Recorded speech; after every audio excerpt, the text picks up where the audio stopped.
सुनने वालों को सिराज ज़ैदी का बहुत बहुत प्यार भरा आदाब, नमस्कार and good afternoon. Welcome to Apna Radio, broadcasting at 93.9 Dublin South FM. Each Thursday from 3 to 4, I'm here broadcasting from the studio to the world. Tune me in.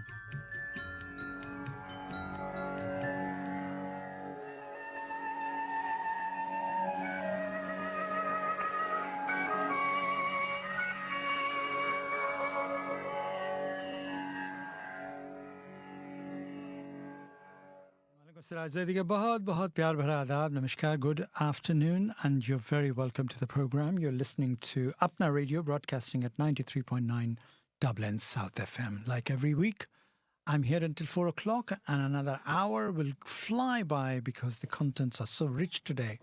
As usual, we try our best to give you the best picture of the world and the best picture of India, in fact. And Charmain is always there to tell you the India this week. And the news is read by Charmain Colvin. So, Charmain, you take it away, India this week. Good afternoon, I'm Charmain Colvin, and you are listening to Apna Radio 93.9 Dublin South FM.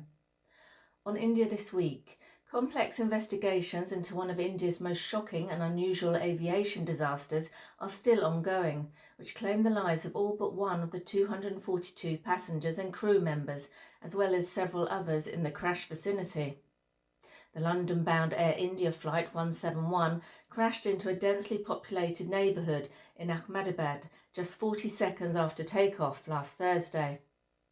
Investigators are currently sifting through the wreckage and decoding the cockpit voice and flight data recorders of the Boeing 787 Dreamliner to piece together what went catastrophically wrong in the seconds after takeoff.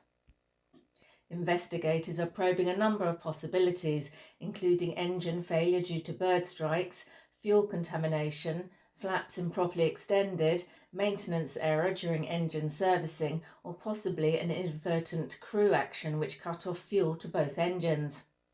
If the cause of the crash lies with the flight management control system, there will be serious concerns for the rest of Boeing's 1,100 787s, flying worldwide since 2011. Earlier this week, however, India's Civil Aviation Ministry said that a recent inspection of Air India's Boeing 787 fleet, 24 of 33 aircraft have been checked so far, did not reveal any safety concerns, adding that the plane's systems complied with existing standards. Indian Foreign Secretary Vikram Misri has confirmed that Prime Minister Narendra Modi has told US President Donald Trump that Delhi will never accept third-party mediation with Pakistan on the issue of Kashmir. Trump has repeatedly offered to mediate between India and Pakistan to solve the Kashmir issue since a 4-day conflict between the nuclear-armed neighbours in May. Mr. Misri also said that Modi told Trump clearly that during the duration of the conflict, no talks were held at any level on the India-American trade deal or on the mediation between India and Pakistan by America. Trump has repeatedly claimed that India and Pakistan ended the conflict after a ceasefire brokered by the US, and also that he used trade as a lever to make them agree. Pakistan has backed US claims of brokering the ceasefire, but India has denied it. The talks regarding cessation of military action were held directly between India and Pakistan under the existing channels established between both militaries, according to Misri. Tensions escalated between the South Asian neighbours after India blamed Pakistan for a 22nd of April attack on tourists in Indian-administered Kashmir, in which 26 people, mainly tourists, were killed. Islamabad denied the charge. In May, India carried out airstrikes on what it called terrorist infrastructure inside Pakistan, leading to 4 days of intense military action from both sides of the border. The leaders of India and Canada held what they called a productive first bilateral meeting since the former Canadian Prime Minister Justin Trudeau accused New Delhi in 2023 of involvement in the killing of a Canadian Sikh separatist. Relations have been poor for almost 2 years, but there was no sign of tension when Prime Minister Mark Carney warmly welcomed Indian Prime Minister Narendra Modi to the G7 summit he is chairing in Alberta this week. Both men issued statements saying the talks had gone well, and Carney's office said they had agreed to appoint new envoys to replace the ones both nations had withdrawn as the crisis grew. India denied Canada's allegations of involvement in the murder, and both nations are looking to shore up global partnerships as trade tensions and wars are recasting long-standing alliances. Carney said he had invited India, which is not a G7 member, due to its importance in global supply chains. The two leaders reaffirmed the importance of Canada-India ties based upon mutual respect, the rule of law, and a commitment to the principle of sovereignty and territorial integrity, Carney's office said in a statement. India is Canada's top source of temporary foreign workers and international students, as well as an important market. The University of Aberdeen is planning to open a campus in India. The institution has been granted permission by the Indian government to take forward proposals in Mumbai.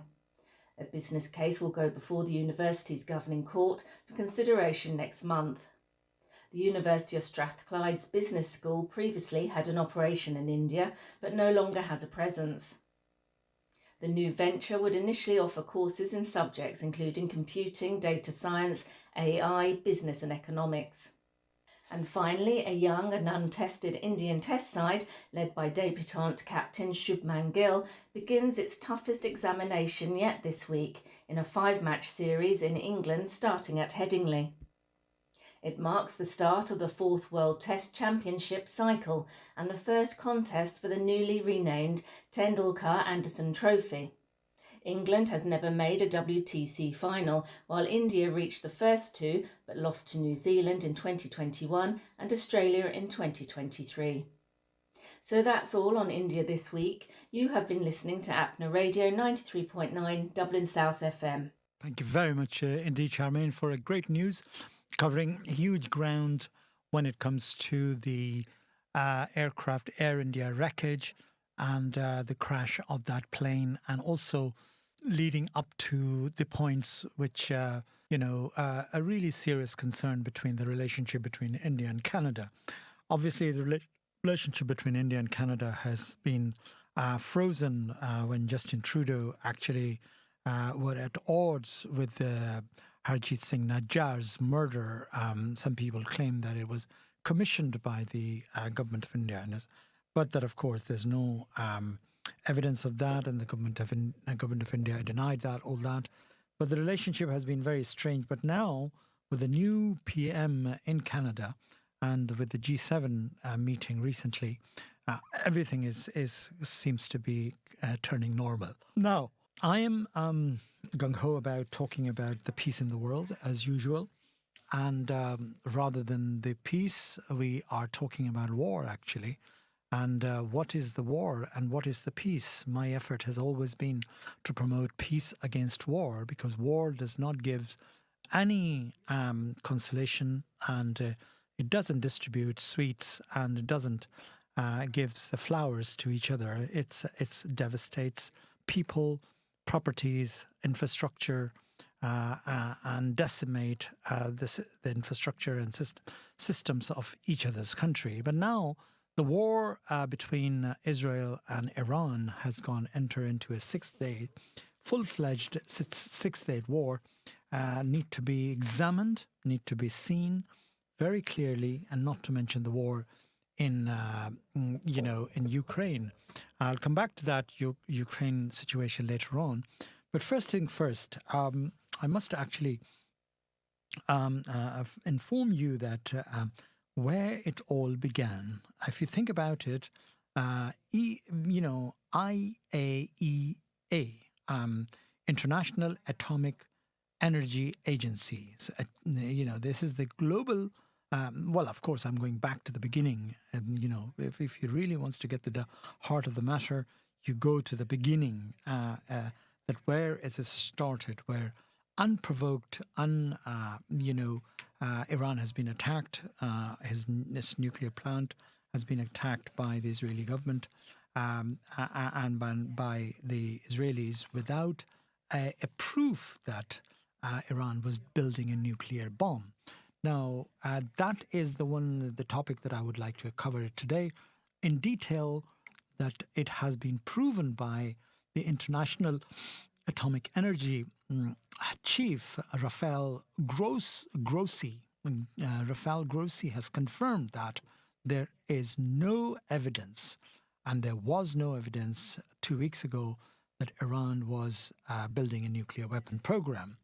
Now, the CNN chief journalist Christine Amanpour on Tuesday questioned and probed Grossi and acknowledged that Iran has repeatedly complied to the UN Nuclear Agency program, has also confirmed that its report, because it is a signatory to the Non-Proliferation Treaty, NPT, whereby the Israelis are not.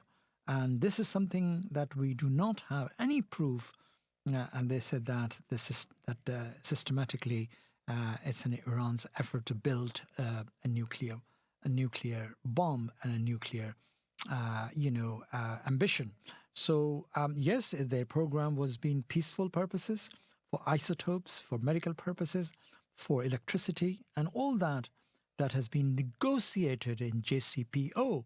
That has been JCPOA is the international organization under which it has been negotiated that there is no evidence whatsoever. So why there was an attack then? This is the million-dollar question. Similarly, there was no evidence of during the time of attack on Iraq by the UK, US, and all the other parties gung-ho about that Saddam Hussein has got a nuclear bomb. Weapon of mass destruction, as they call it, MMD.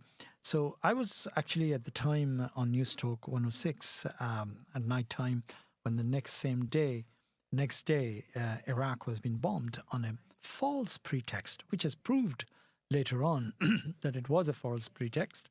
It was a false pretext in which it has been bombed. Similarly, the same mentality exists here, that there is no evidence whatsoever that Iran was developing a nuclear program and nuclear weapons and getting... And look at the double standard. Look, I mean, see, in a civilized world, you are required and you are absolutely entitled to have a nuclear energy for peaceful purposes because of the development. Day before yesterday, in fact, the UK has announced £15 billion worth of economic energy program, nuclear reactor off the coast of Cumbria. And the waste will go to Sallyfield. Now, that has been on the record, and it has been covered in the media, that once you have, on one hand, other countries are prepared to... Similarly, France have got numerous, not one or two, numerous nuclear plants for the peaceful purposes. And for not only that, but they also openly claim that they do have a nuclear weapon and a nuclear bomb. And that is 100 times deadlier than Hiroshima and Nagasaki. So on one hand, you have a double standard here that you can carry on piling the nuclear weapons. Israel is the only country who had 400 nuclear warheads in its possession. It has been given to him, given to the Israelis by the Americans and the Europeans. You can check out the sources who gave them. But this is a really, infuriating statement that you cannot have it, I can have it. Why can't you? I mean, it's like two guns. If you have a gun, then I have a gun too. And I have entitled to have a gun. No.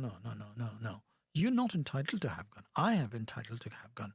So nuclear has been a crucial point for years for Iran. And under the cover of this pretext, they have actually rushed through a meeting, a board meeting, which was, International Atomic Energy Agency board meeting, and the governors passed a census resolution against Iran, falsely, obviously failing to comply with its nuclear obligations. That's what their accusation was. And this marks a clarification from the UN nuclear agency following a heightened security and criticism about Iran's nuclear activity. The nuclear activity, which Iran dismissed as a political motivation, it was actually a trap. So they had nothing else, because Netanyahu was bent upon with Donald Trump to bomb Iran and destroy Iran, and he really had this audacity to do that. And then that was the basis of their reasoning, false pretext for completely. And they had never threatened any other country in the past. They have never acknowledged, or in fact, IAEA, International Atomic Energy Agency, has actually acknowledged. Now they've acknowledged. Remember a few years ago when Donald Trump actually tears apart that agreement that has been signed in Geneva, and Iran has negotiated a 30 pages document, under the agreement of JCPOA. Now, it was no longer binding because Donald Trump torn that apart, and it's no longer binding for any countries to, in the absence of this compliance, obviously everybody is free to enrich the uranium at a level they want, but they again said that we were not enriching the uranium at a level of a nuclear bomb. So why the attack? And why this havoc that has been going on in the last 7-8 weeks now? Well, Iran is not a gullible, nincompoop little country like Gaza or Palestine. It has piles and piles of ballistic missiles, which it would not hesitate to using it regularly and decimating Tel Aviv, because Haifa, Tel Aviv, and many other strategic, the ports and things like that, has been hitting, bombarding, and pounding literally with their missiles. All their missiles, domes, and secure system has failed, and Iran claimed that they have a full access to the entire Jerusalem's entire Israel's airspace, as the Israelis have claiming that they have entire freehand airspace, because of course they have air superiority, and therefore they would bomb. They are been bombing, and they've been killing over now nearly 500 people has been killed in Iran, and thickly populated residential area has been bombed. Now, that is against the law of any war. See, the war has been fought with certain amount of dignity and rules of engagement. You cannot indiscriminately bomb a country just like that. But they're used to it, and they are very well get away with that, because with impunity they had been bombing Palestine and Gaza and West Bank for almost 2 months by killing and uprooting 2 million people. But here is not 2 million. Here's 9 million people. It's a country. It's a large country of people. And Iranians have got a pride in their shoulder by defeating 11 years of war against Saddam Hussein, which was again a trap. It was a war which created imposed, just like this war. It's a completely imposed war, and that war was also, and it's not long ago, it's only about 45, 50 years ago when that war has been imposed upon Iran. But what Iran did, it stuck to the ground, and then it defeated Saddam Hussein and all the backers of Saddam Hussein, which was obviously US and Europe and all that. So this is a similar history repeating itself, but Iran has proven that they have no, ambition, or in fact, they are signatory to the NPT, Non-Proliferation Treaty, while the Israeli regime has refused to join that and refused to do that. And, the Iranians have continuously maintained that the country is not seeking nuclear weapons in line with a religious decree issued by the Ayatollah Khamenei. Now, Ayatollah Khamenei is a supreme religious leader of not only Iranians, but the entire system of 𝐬𝐿𝐴 the alliance, the people who literally follow over 1.5 million, almost 2 million people, Shias in the world, do follow Ayatollah Khamenei as a rahbar. Rahbar means leader in Ismail, because it allows people to do that. So they are picking a personal fight with him, and pitching him as a Donald Trump, claiming that, oh, we know where you are, but we won't kill you now, as if it's in his control to kill that. So this is something which he did that. In fact, if you think about it, Qasem Soleimani, a few years ago, he commissioned it personally and he killed Qasem Soleimani. So they're used to of actually isolating. And his remarks on Tuesday against the regurgitated that debunked claim that Iran is pursuing a nuclear program is ridiculed, and it's all in the record. So that is carrying on the aggression, on that. But you see, the problem is that now it's not only Iran's nuclear capability and people and killing and all that. Iran is controlling through the narrow strip of Hormuz, the literally worthily 80% of the world oil, and that is under control by the Iranians. So if they will choke the Hormuz, then the panic, our petrol would go pumped into crude oil and petrol, and everything will be disastrous to the world, and the world will come to stand still. So this is something which is very disturbing, and I would like to see the peace. I would like to see the ceasefire.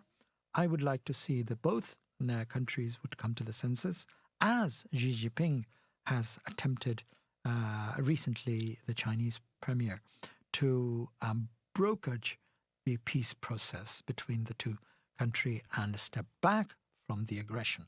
The Iranians have actually dubbed their Operation True Promise 3 and in its self-defense. And of course, they have right to self-defense if they are attacked unprovoked, and there was no evidence whatsoever.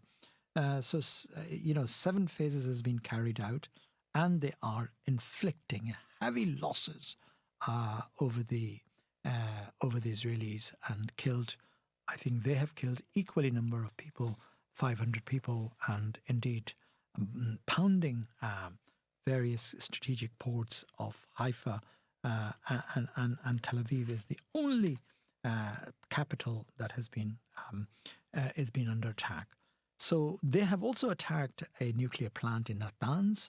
That is a nuclear facility in central Iran's Isfahan city, which drew widespread criticism that act of violation of international law.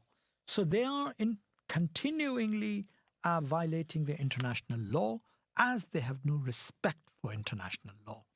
They think that the world belongs to them. It's a law of jungle. You can go in any countries, in any neighboring Middle Eastern country, Muslim country, and keep bombing them and killing them as much as you want. But this time, I think they got it wrong. This time, Ayatollah Khamenei, who's an 86-year-old religious leader, yet of course he's also commander-in-chief operator in their constitutional language, because their constitution is a constitution of 𝐬𝐿𝐴, that head of jurist is the head of the state, which has over the commands, over the president and all that. Yes, they're claiming that they have eliminated many military commanders and things like that. Fair enough, that's what it happens. They will continue to do so. But it's a sad state of affair. That's all I can say. But this is what going on, and I hope they both will realize whose mistake it is. It is registered. Oh yes, I've forgotten to mention. They proudly saying that Israelis that we didn't enter into the Iranian airspace. Where did we do? We hit the nuclear facility from the Iraqi airspace. Hello, Iraqi airspace? Is it not the international violation of airspace? I mean, Iraq, because that airspace is controlled by the Americans after the fall of Saddam Hussein and after the Iraqi war, the presence of the Americans in Iraq and all that. Because Iraq itself doesn't have their own autonomous army and air power over it. So they've used Iraqi airspace to actually come closer to the Iran and hitting that nuclear plant. So that, and of course, Iraqis have immediately complained about it. Again, it's on record. You can check it out on the internet. That is all. They have record that they have violated the rules of international engagement, and they had no right to enter into Iraq to fire the missiles from there to Iran. But that's what I'm saying. They believe in impunity. They believe that nobody has a right to criticize them. Nobody has a right to say anything against them because that's what they are. Invincible. Anyway, enough is enough. Sharad is here, by the way, talking about something very interesting about the international highways of India, because India is making progress in the highways and byways, literally, in a development of that. So Sharad is here, and I will sit back and will listen to what he has to say. Highways, like any other country, it's a road to growth. And like any other roads, there are potholes, there are diversions, there are curves, there is uphill and there is downhill. Metaphorically, roads are a representation of the life and the journey that the country has to take in order to not only connect cities and villages, but also to connect aspirations of 1.4 billion Indians. It is to connect ambitions. And thank you. Indian highways, like any other country, it's a road to growth. And like any other roads, there are potholes, there are diversions, there are curves, there is uphill and there is downhill. Metaphorically, roads are a representation of the life and the journey that the country has to take in order to not only connect cities and villages, but also to connect aspirations of 1.4 billion Indians. It is to connect ambitions and trade affecting billions of Indians. The Indian highway infrastructure is critical, and therefore it is important that we understand the details about the journey of building this critical infrastructure of India. If we go purely by statistics, India stands as second largest road network in the world after United States. And behind this achievement, if we say so, there is a complex mess of challenges, strategic decisions, and critical debates. After 2014, with the new government, Indian highways have been given a special emphasis because there were failures, and new methodologies have been adopted to finance the highways. Not that the highways were not built earlier, they were. But then the way it is being financed currently is where we need to do a critical analysis. So are Indian highways truly driving us towards development? Or is India simply creating a problem which will haunt us in future? So back in 2014, India was building national highways and the rate of construction was about 11 kilometers per day. Now the rate of construction is about 30 kilometers a day, roughly 3 times. But then this is a contested number because the measurement includes the number of lanes rather than the unique point-to-point distance on the highway.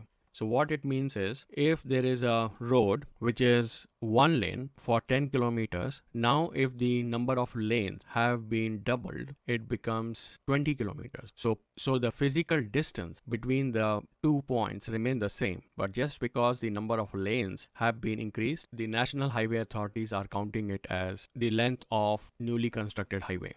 This is an allegation. We'll figure this out. Not to undermine the success, there have been construction of massive expressways like Delhi-Mumbai Expressway, which is partially operational, the Samruddhi Mahamarg in Maharashtra, and the ambitious Bharatmala Pariyojana. So they have redefined the connectivity. Villages that often dependent on pothole-riddled roads now have access to markets and better roads. Trucks are carrying goods faster, and also importantly, it is reducing fuel consumption because of the road. So overall, there is a boost in trade, and according to the Reserve Bank of India's study in 2019, the infrastructure spending has a multiplier effect of 3.2 times on the GDP. That means that every rupee spent on road infrastructure, it gives a return of roughly 3 rupees to the economy. And this is transformational. But then the flip side is the National Highway Authority of India. Initially, they started to build these highways with a model called Build, Operate and Transfer model, where the private companies would build the road, then collect the tolls for 20 to 30 years, and then hand it over to the government.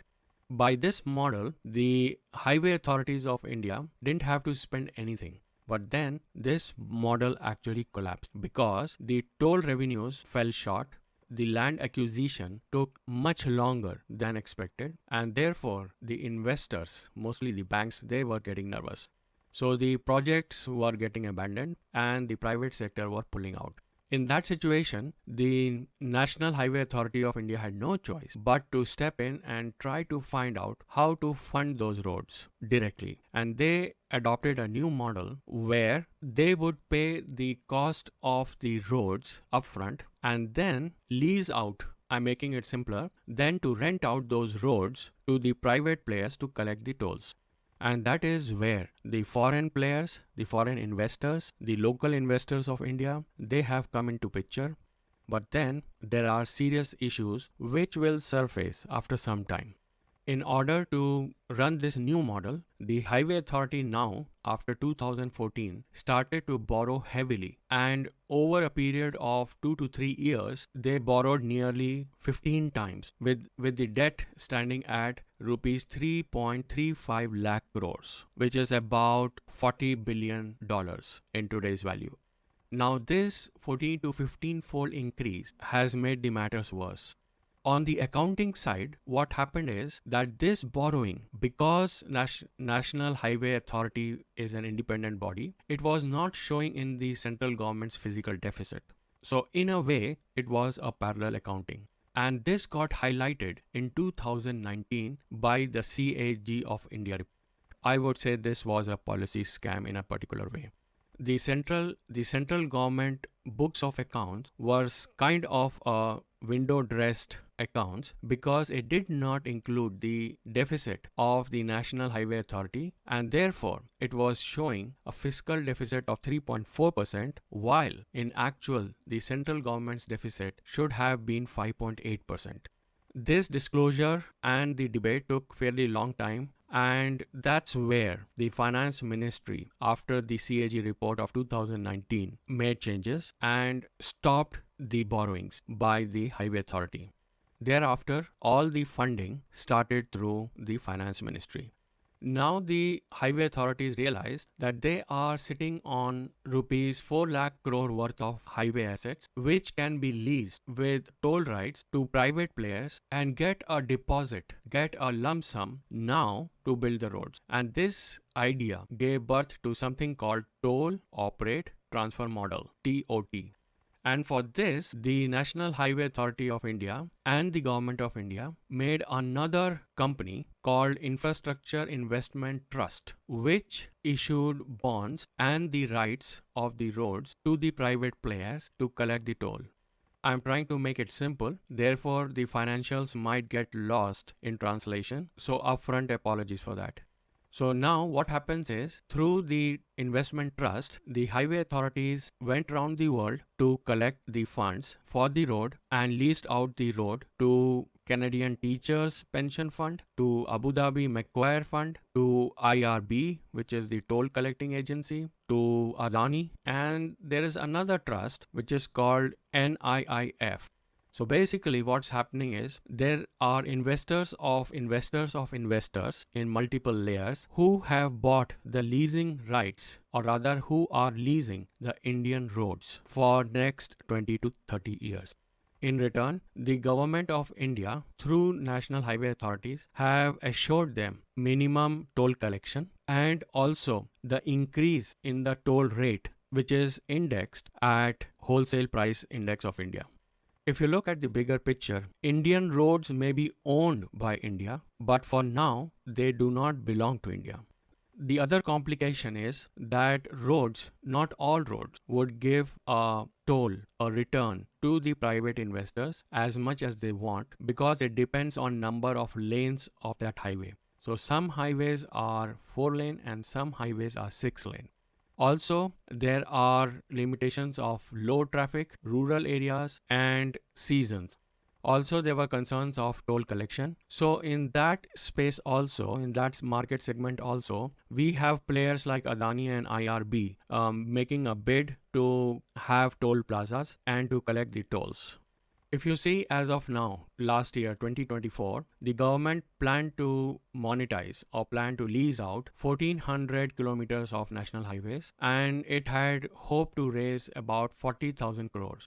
The annual toll collection is about 1800 crores, and if an investor has to recover its 40,000 crore, it is going to fall short if you multiply 1800 into 20 years. And that is going to be a problem in future. When the toll collection will fall short, the private players are then going to demand a hike in the toll rates, and ultimately it is going to be the common man whose inflation is going to be challenged, whose pocket is going to be challenged. There are also allegations that the toll collection agencies do not have a transparent and audited financial statement. Therefore, the toll revenue is going unreported or underreported revenue for those segments of highway. With this, I have only scratched the surface of the problems with the National Highway Policy and the National Highway Infrastructure Development. But then I need to also show you the bigger picture. Why are the Indians charged for the tolls for the roads? There are hardly any roads in United States which charge a toll, or in Britain, or in Germany, or in Europe. In fact, the whole of Europe, nearly, the roads and the highways are seamless. There are no tolls, even if you are crossing the countries. So what is it that India is trying to achieve by collecting the tolls from the ordinary residents of India, by the ordinary citizens of India? And what is happening to the fuel cess that the motorists of India are paying the government? What is happening to the GST that the Indians are paying? And what is happening to the tax, other taxes, direct and indirect taxes, which the Indians are paying? I think overall, the very concept of pay-per-use model is not fair to any tax-paying citizens of India. Like any other country, Indian highways are a symbol of national progress. They empower the population and they transform economically the population of the country. Therefore, any tax for every kilometer traveled by the motorists of India, the travelers of India, is highly unfair. It will be marked with potholes in the journey of prosperity. India should not mortgage its highways. It belongs to the people of India. The land belongs to people of India, to the government of India. And this model subsequently will endanger the national security of India.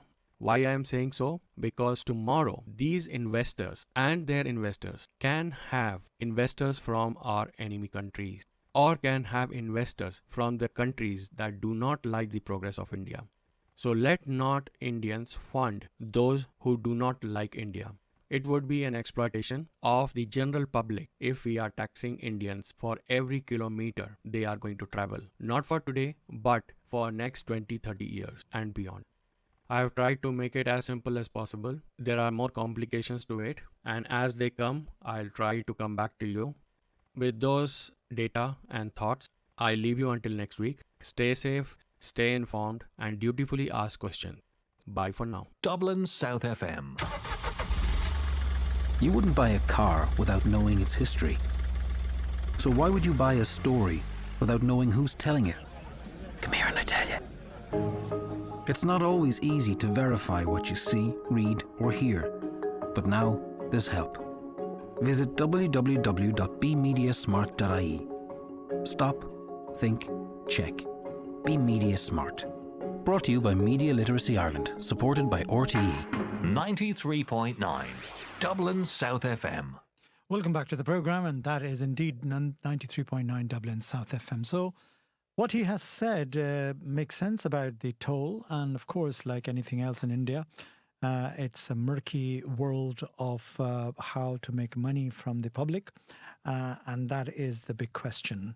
Going back to the point of my subject today, that I'm covering it intensively about the war, my line of action is peace, and the term that I have coined, I don't know how it will work out, is WAWA. Wow.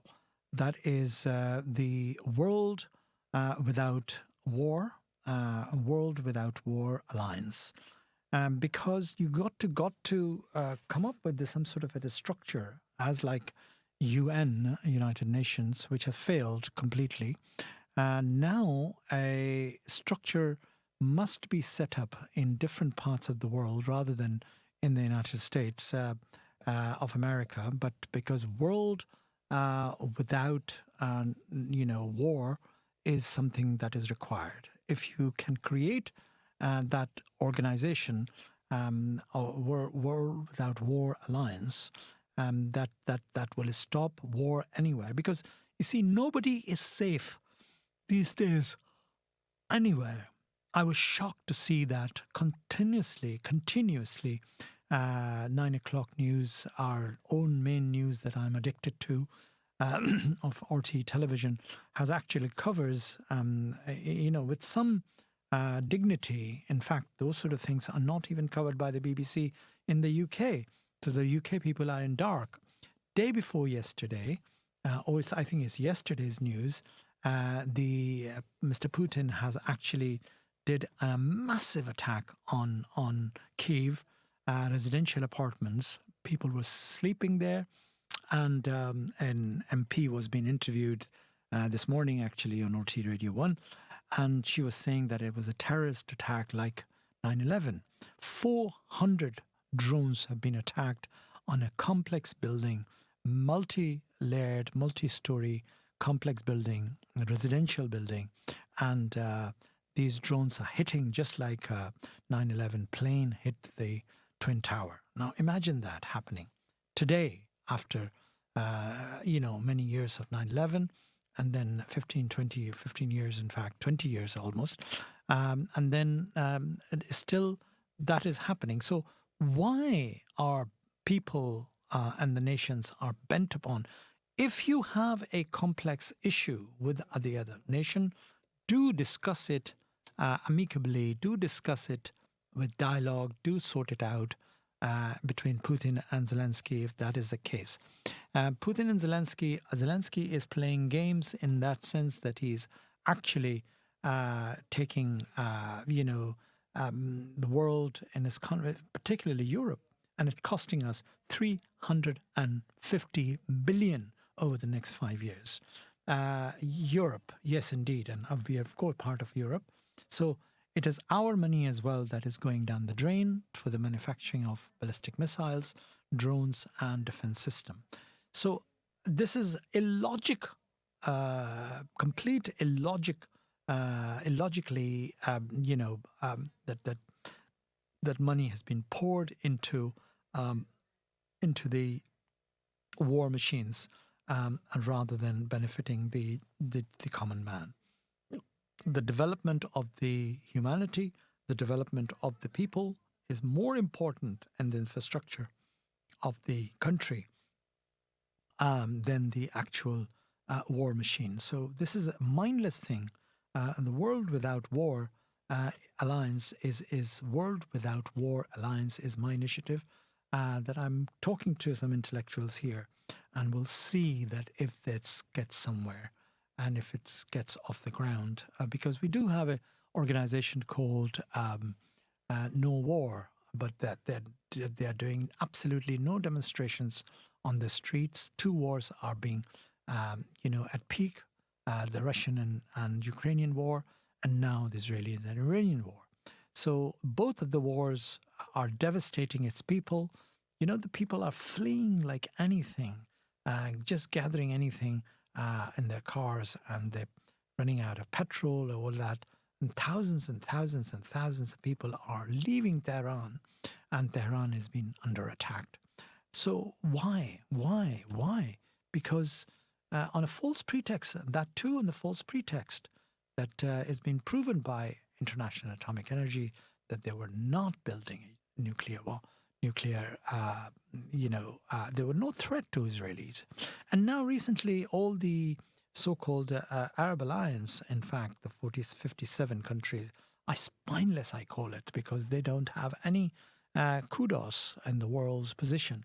However, they keep saying that, we give you a guarantee that Israel will not be attacked, Israel will be existing, and we believe in two-state solution. And no, they don't believe in two-state solution.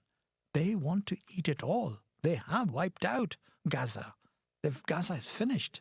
No longer Gaza is there. Gazans are there. They don't want to hear about two-state solution. Two-state solution is buried and dead. Anyway, that's what it is. And indeed, hopefully, the world will come to its senses and will see some sort of a relief that people will come to their senses, and then they would realize that the world is worth living, because that's the only way that you can. Otherwise, it psychologically disturbs people. People don't get sleeps, and they don't get worked up in their head. They're 24/7 addicted to their phones and emails and all that.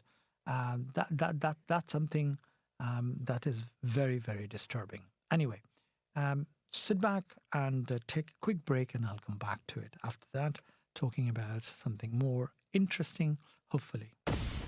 Broadcasting from the Dundrum Town Centre, this is Dublin South FM. Are you part of a local community group or representative organisation active in the Dun Laoghaire Rathdown area? Why not join a network of over 400 such groups in the Dun Laoghaire Rathdown Public Participation Network? You can join the group, influence local policy, get regular updates about funding and other opportunities, connect with other groups like yours, publicise your group, and even get free training and support. Make sure your voice is heard through DLR Public Participation Network as a registered group in the county. Dun Laoghaire Rathdown Public Participation Network. For full information, find us online at dlrppn.ie. That's dlrppn.ie. Broadcasting to South Dublin on 93.9. This is Dublin South FM. Welcome back to the program. Indeed, that is Dublin South FM, and we try our best in our little radio station to articulate our sentiments and our voices. But now, time to take some tracks and enjoy the music. Here we go.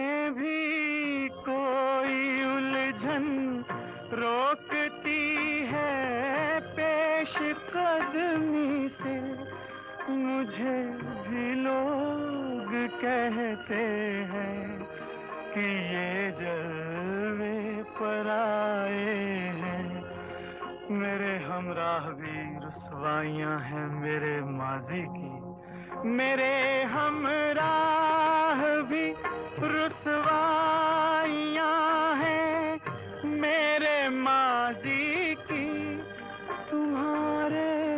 साथ भी गुजरी हुई रातों के साए हैं। चलो एक बार फिर से अजनबी बन जाए हम दोनों। चलो एक बार फिर से अजनबी बन जाए हम दोनों।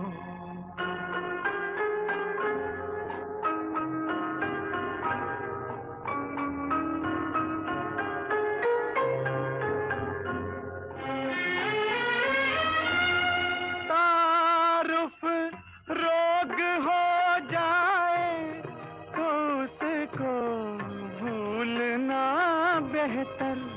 ताल्लुक बोझ बन जाए तो उसको तोड़ना अच्छा।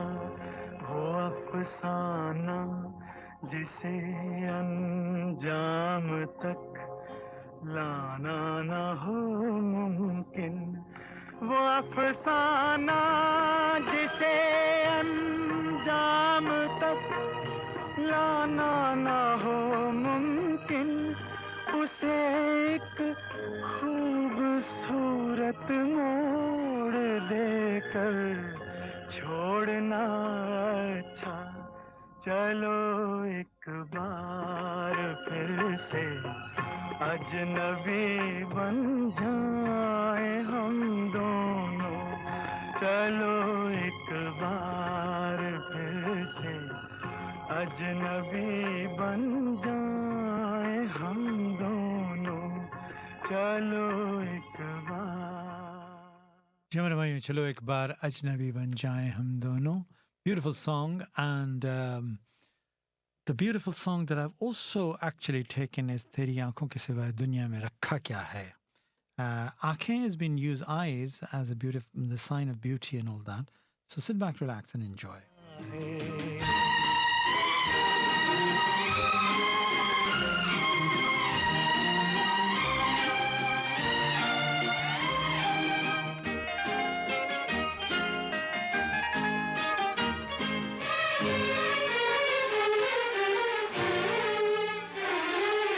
पलकों की गलियों में चेहरे बहारों के हंसते हुए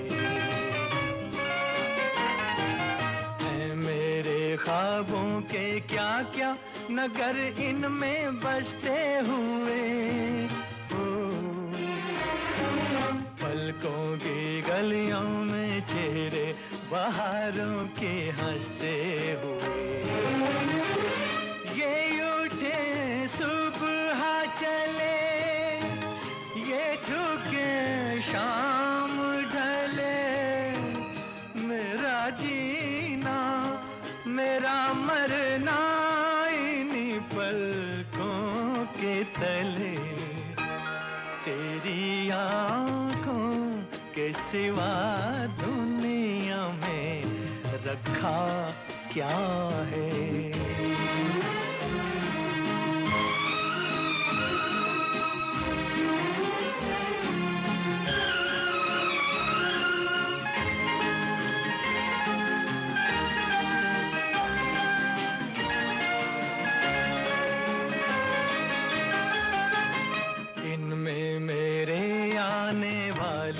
ज़माने की तस्वीर है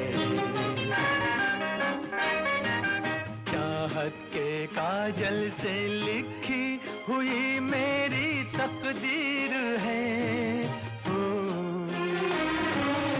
इनमें मेरे आने वाले ज़माने की तस्वीर है.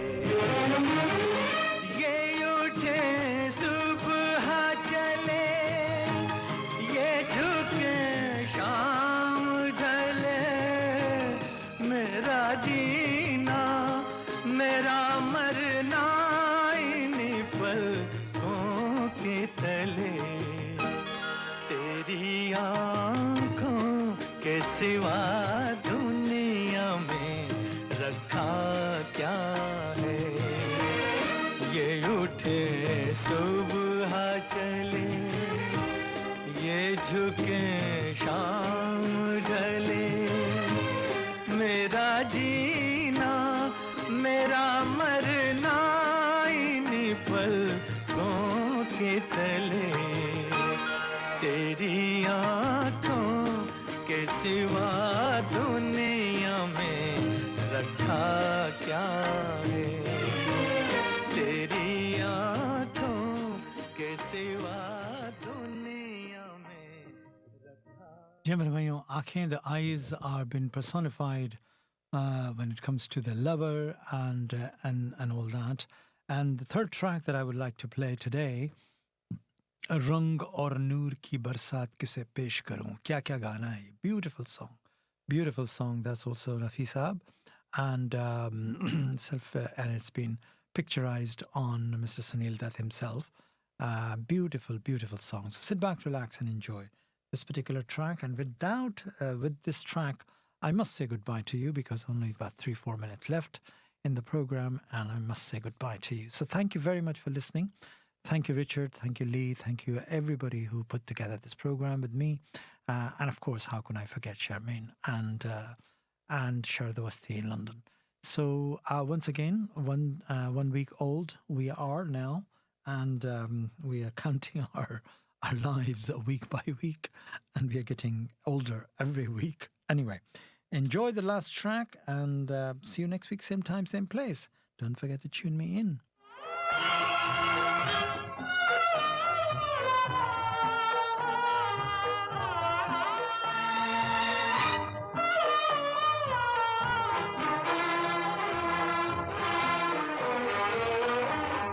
मैंने जज्बात निभाए हैं उसूलों की जगह मैंने जज्बात निभाए हैं उसूलों की जगह अपने अरमान पिरो लाया हूँ फूलों की जगह तेरे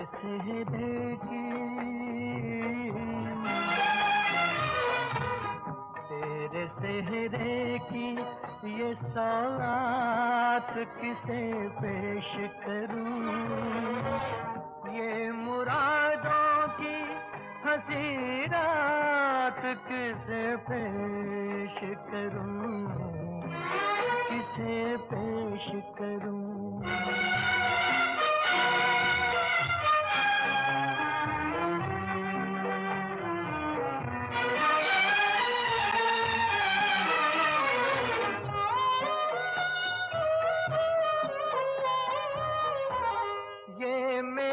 शेर मेरे आखिरी नजराने हैं